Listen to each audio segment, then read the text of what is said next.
Sometimes you come across an animated story that is so visually arresting and the story is so captivating that even though it's not for your demographic, if you have young kids, you're trying to encourage them to watch the next episode so you can continue to find out what happens in the story.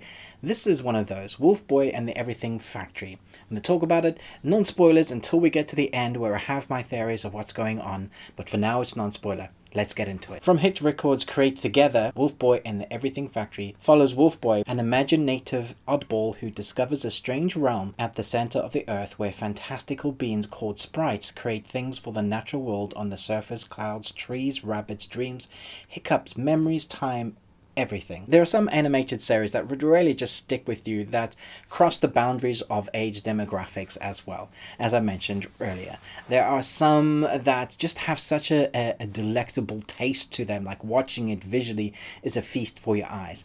This is one of those. So every single episode with Wolfboy is like one of those moral of the story. So you're going to learn something. It's definitely a demographic for young kids who are going to love the visual arresting style. It's like it's hand-drawn, crayon-drawn, very kid-friendly. But at the same time, there's an arc going on in the background that adults will get. There are subtle nuances to character names like Luxcraft, obviously Lovecraft. There are moments like that adults or older kids will really appreciate, as well as separate arc storylines that are following other characters as you get to know them. So you have this very interesting, the age-old storyline going on, that there's this chosen boy, supposedly a very Harry Potter sort of story, a very Voldemort sort of story, could be the chosen one. You have that, good versus evil. Well, it's more like chaos versus energy, good versus light. And so as that story is crafted, we have the wizard, the Gandalf wizard sort of character, voiced by Joseph Gordon-Levitt, who is Luxcraft, and I didn't realize it was him until I saw the credits and was reading up about this series, and that I realized it was actually him. So he's done such a great job with his voice acting. And I would say that the voice work for the young actors really feels young. It reminds me of characters like Dora the Explorer.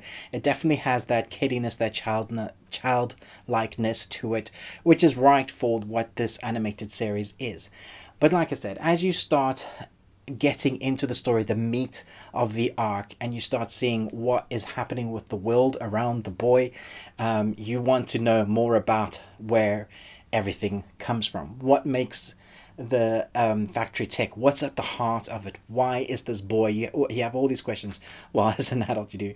Why is this boy at the center of it? Who is he really? I have my theories, but those are fun questions that the story kicks up as we learning each episode something that will teach us, the moral of the story.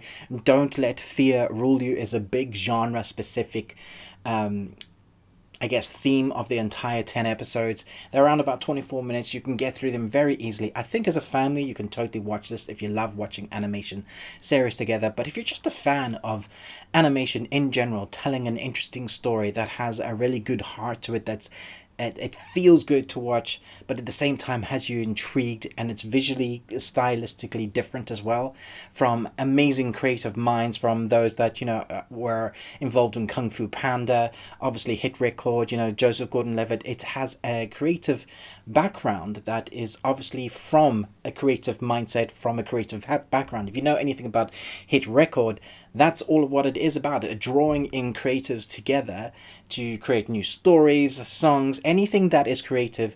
That's what that platform is. So out of that has spawned this, which is just exactly what it says on the page when you watch every single frame of these 10 episodes.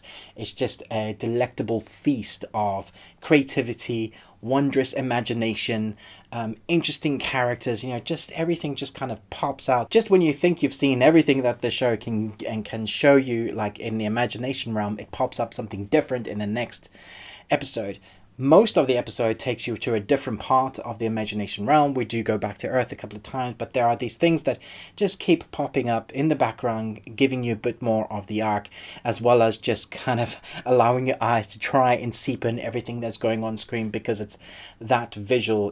Like I said, I keep coming back to the word feast because I feel like it is a feast that you're watching. As for my score, I'm going to give it 5 Nicolas Cages out of 5. How to get burned? How to get burned? How to get burned? I don't. I could couldn't have asked it to be any different. The score, the acting, the animation is all perfectly crafted together to create a wondrous storyline that leaves you wanting more, but doesn't outstay its welcome.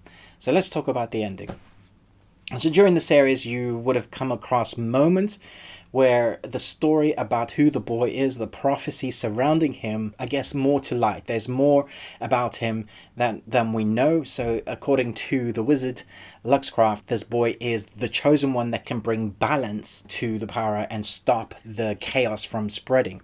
At the same time, we've seen this woman figure in the chaos entice him through his dreams and try and draw him into being part of the chaos. She tried to draw him into that. And then at one point, he willingly goes through using his own power. I feel like this is a family tree thing. His mom brought him to the Hasmi, encouraging him, brought him to this particular place.